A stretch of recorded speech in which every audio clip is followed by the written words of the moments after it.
فرعون کو اس نے وہ خواب دیکھ لیا تھا کہ ایک ستارہ اٹھے گا اور پھر وہ گرے گا تو میری ساری سلطنت کو تباہ کر دے گا۔ نجومیوں سے اس نے پوچھ لیا، اس نے کہا کہ ایک بچہ پیدا ہوگا جو تیری سلطنت کو تباہ کرے گا۔ چاہیے تو یہ تھا کہ وہ توبہ کرتا، لیکن اس نے کیا کیا کہ اس نے بچوں کو قتل کرانا شروع کیا۔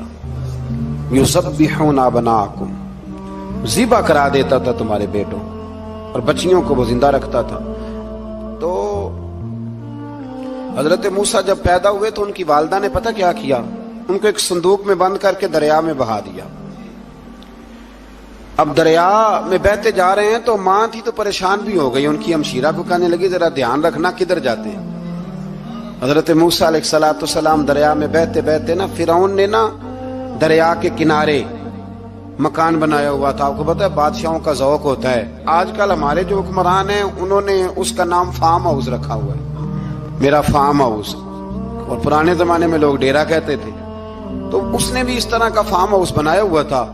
وہاں پہ حضرت موسیٰ علیہ السلام تیرتے ہوئے تابوت کے اندر صندوق کے اندر جا رہے ہیں۔ فرعون اور ان کی بیوی حضرت آسیہ بے اولاد تھیں، بڑی تڑپ تھی بیٹے کی، وہ بھی وہاں کھڑی تھی۔ صندوق تیرتا ہوا آیا تو فرعون نے کہا کہ جاؤ پکڑ کے لاؤ دیکھو کیا ہے۔ جب وہ لے کے آئے نا تو آپ کی ہمشیرہ جو نگرانی کر رہی تھی پریشان ہو گئی کہ یہ تو اس کے ہاتھ لگ گئے، یہ تو اب مار ڈالے گا۔ لیکن جب خوبصورت اور چمکتا ہوا بچہ دیکھا تو بی بی آسیہ کہنے لگی یہ بنی اسرائیل کا ہے ہی نہیں، یہ تو پتہ نہیں کہاں سے بہتا ہوا یہاں آ گیا ہے، تم ایسے ہی چھوڑ، یہ پتہ نہیں کہاں سے رکھ نہ لیں، رکھ نہ لیں۔ تو حضرت موسیٰ علیہ السلام وہ کہنے لگا نہیں انہی کے ہیں، موسیٰ علیہ السلام اسی کے ہیں۔ تو آسیہ کہنے لگی تیرے تو سر پہ نا بس بھوت ہی سوار ہو گیا، ہر وقت وہی لوگ تجھے یاد رہتے، یہ پتہ نہیں کہاں سے بہ کے آیا۔ اب رکھ لیا، مان گیا فرعون۔ آپ فرعون کے گھر میں جو اس لیے بچے مروا رہا تھا کہ میری سلطنت حضرت موسیٰ پیدا نہ ہو جائیں، تو اسی کے گھر میں پرورش پانے لگے، اسی کے گھر میں۔ اب عورتیں منگائیں گئی دودھ پلانے کے لیے، تو حضرت موسیٰ علیہ السلام کسی بی بی کا دودھ نہیں پیتے، تو آپ کی ہمشیرہ نہ وہیں دائیں بائیں گھومتی رہتی۔ تو کہنے لگی جناب آسیہ سے کہ میں ایک بی بی کو جانتی ہوں، بڑی صاف ستھری ہے، مجھے امید ہے یہ بچہ اس کا دودھ پیے گا۔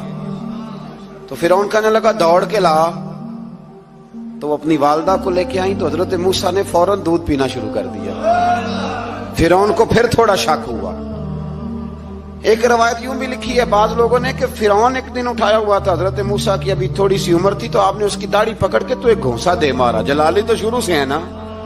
تو کہنے لگا آسیہ تو مان نہ مان یہ بچہ وہی ہے۔ تو حضرت بی بی آسیہ کہنے لگی کہ تجھے غلط فہمی ہے، یہ وہ نہیں ہے۔ اس نے کہا دیکھو نا یہ تو اٹھاتی ہے تو پیار کرتا ہے، اور میرے جب قریب آتا ہے تو اس کے لب و لہجے میں تلخی محسوس کرتا ہوں۔ اس نے کہا بچوں کو کیا پتا۔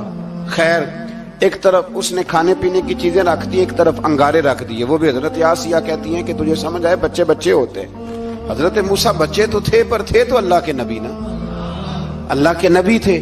جب اس نے کہا نا یہ بچے ہیں تو حضرت موسیٰ علیہ السلام بجائے انگاروں کی طرف جانے کے نبی تھے، وہ سیدھے کھانے پینے والی چیزوں کی طرف بڑھنے لگے۔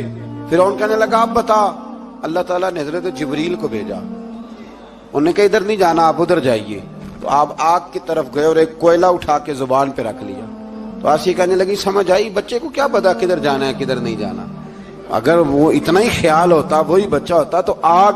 اور بعض مفسرین نے لکھا ہے یہ جو حضرت موسیٰ دعا مانگتے تھے نا رب اشرح لی صدری ویسر لی امری، یہ وہ آگ کا انگارہ جب کوئلہ منہ میں رکھا تھا نا تو اس کی وجہ سے زبان میں کچھ لکنت آ گئی، تو آپ دعا کرتے تھے کہ یا اللہ میری زبان کی وہ بند گرا کھول دے تاکہ میں کھل کے فرعون کے سامنے بات کر سکوں۔ وہیں حضرت موسیٰ پلنے لگے، وہیں پلے، وہیں جوان ہوئے، وہیں اللہ نے ساری دولتیں دی، بہن بھی ملی، ماں بھی ملی، اور سارے عزیزوں کا پیار بھی ملا۔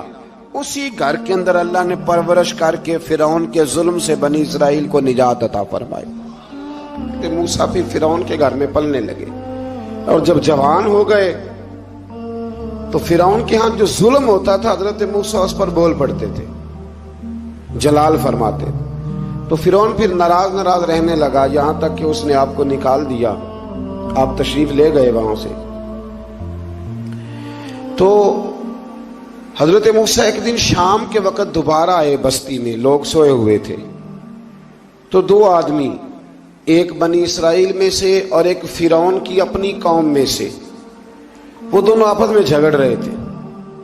لیکن وہ جو حضرت موسیٰ کی بنی اسرائیل کی قوم کا شخص تھا، اس پر وہ قبطی، وہ جو فرعون کے قریبی لوگوں میں سے تھا، وہ ظلم کر رہا تھا اور بوجھ اٹھانے کی بات کر رہا تھا. اب اس نے حضرت موسیٰ کو پکارا کہ یہ دیکھے میرے ساتھ کس طرح کی بات کر رہا ہے. تو حضرت موسیٰ کا ارادہ بھی نہیں تھا، آپ نے بس اس کو سمجھایا. پر کچھ لوگوں کو سمجھ، تو حضرت موسیٰ نے پھر ایک مکہ مارا، ایک گھونسا مارا، صرف ایک ہی. یہ کئی تگڑے اور دلیر اس طرح کے بھی ہوتے ہیں کہ گھونسا ایک بھی برداشت نہیں کرتے. وہ ایک مارا، آدمی دھڑام سے زمین پہ گرا اور ماری گیا. حضرت موسیٰ کا ارادہ نہیں تھا لیکن وہ مر گیا. حضرت موسیٰ علیہ السلام نے اس بات پر اپنے رب سے استغفار بھی فرمائی. قرآن کہتا ہے کہ انہوں نے معافی چاہی کہ اللہ میرا ارادہ نہیں تھا. بہرحال اگلے دن نا حضرت موسیٰ دوبارہ آئے. وہ سنا کرتے تھے نا ہم کہ بیوقوف دوست سے عقل مند دشمن بہتر ہوتا ہے. وہ کم از کم دشمنی تو عقل مندی سے کرتا ہے نا، لیکن جو بیوقوف دوست ہو بیوقوف. حضرت موسیٰ دوبارہ آئے تو وہ بنی اسرائیلی اگلے دن کسی اور سے جھگڑا کر رہا تھا. پھر اس نے مدد کے لیے پکارا تو حضرت موسیٰ کہنے لگے مجھے لگتا یہ ہے کہ تیری عادت ہے، تو خود بڑا جھگڑالو ہے، تو نے روز نیا جھگڑا شروع کیا ہوتا ہے.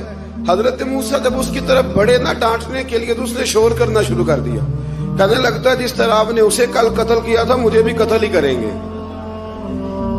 یہ انسانوں کا مزاج ہے کہ آپ جب تک کسی کے طبیعت کے مطابق چلیں گے وہ راضی رہتا ہے، اور ذرا آپ اس کی طبیعت سے ہٹتے ہیں تو وہ شور کرتا ہے. اس نے کہا جی آپ مجھے بھی لگتا ہے ماریں گے.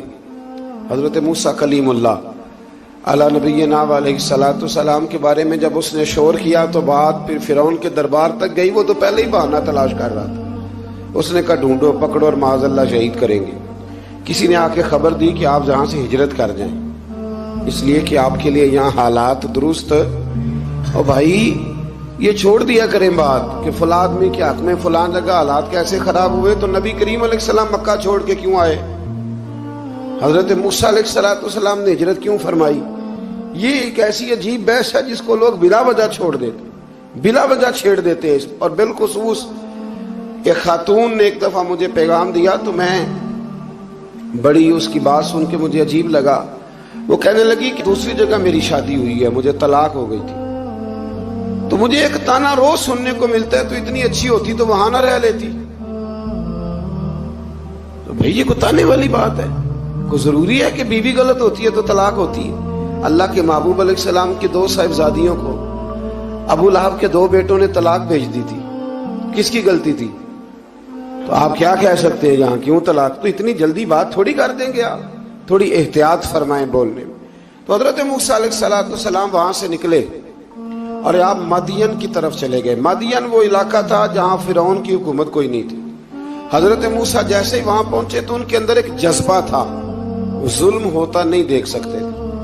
جب وہاں پہنچے تو انہوں نے دیکھا لوگ اپنے اپنے جانوروں کو گھاٹ پہ پانی پلا رہے ہیں اور دو خواتین ہیں وہ بالکل پیچھے کھڑی ہیں. تو حضرت موسیٰ کلیم آگے بڑھ کے کہنے لگے تم کیوں نہیں پانی پلاتی؟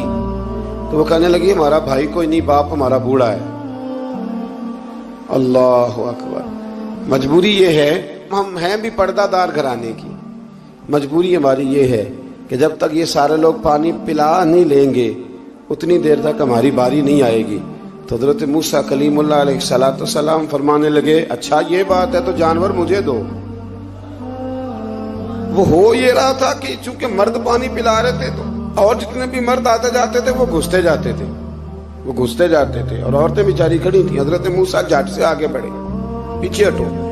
ان دو خواتین پاک باز عورتوں کے جانوروں کو پانی پلایا اور پھر آپ دوبارہ وہیں بیٹھ گئے. وہ بیبیاں جلدی جلدی گھر گئیں، جا کے اپنے والد سے کہنے لگی ابا جی کمال ہو گیا، اس بستی میں ایک ایسا آدمی ملا ہے جو عورتوں کی طرف دیکھتا ہے تو نیکی کرنے کے لیے آگے بڑھتا ہے، جو مجبور اور بے کس کے لیے اچھے جذبات رکھتا ہے. فرمایا جلدی لاؤ.